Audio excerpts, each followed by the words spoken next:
How many SAT or ACT practice tests should your student take before the real thing?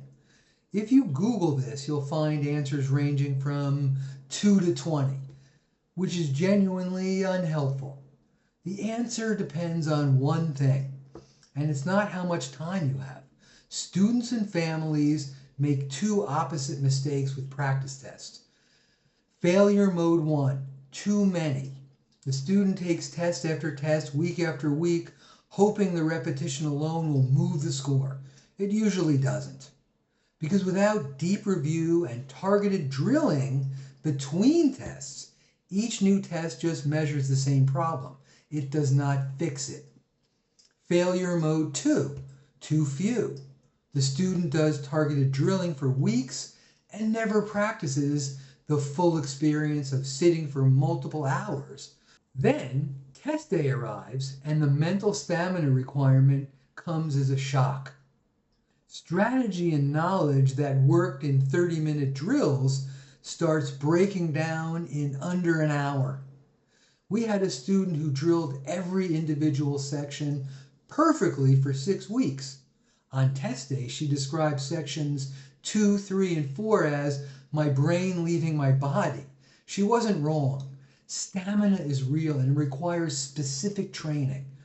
After 25 years of running this program, here's our recommended practice test framework. Phase 1, baseline diagnostic test before any targeted prep begins. This is not taken to get a good score, it is taken to get a map. The diagnostic identifies your students' specific weak zones across every section.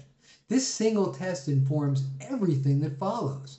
Review it in full detail, categorize every error, build the prep plan from the results. Phase 2, targeted practice and review.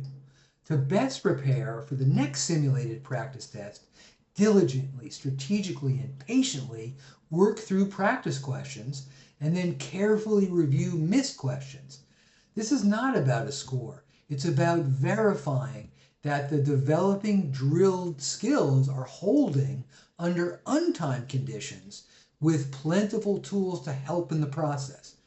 This builds and strengthens the brain circuits multidimensionally for more efficient and effective recall, providing students with substantial advantage. Phase 3, test simulations, 8 to 10, to build absolutely necessary endurance of focus, calm, energy, mindset, and gritty mental toughness before the actual test. Full simulations under real conditions are recommended every week or two.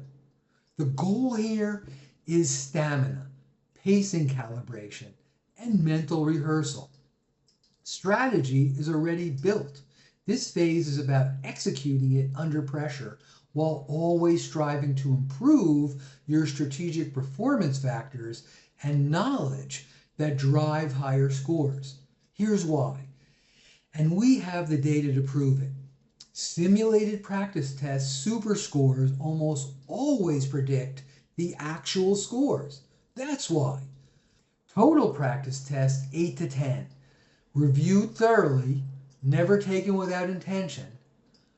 For context, the student we see who've taken 15 or more practice tests and are still stuck are almost always students who took tests without reviewing them deeply. The test itself teaches you nothing. The review teaches you everything. Next video, we're going to go into something that catches most students off guard: calculator and Desmos strategy. They can be your fastest tool or your slowest. We'll show you exactly how to make them work for you. Subscribe to catch that one.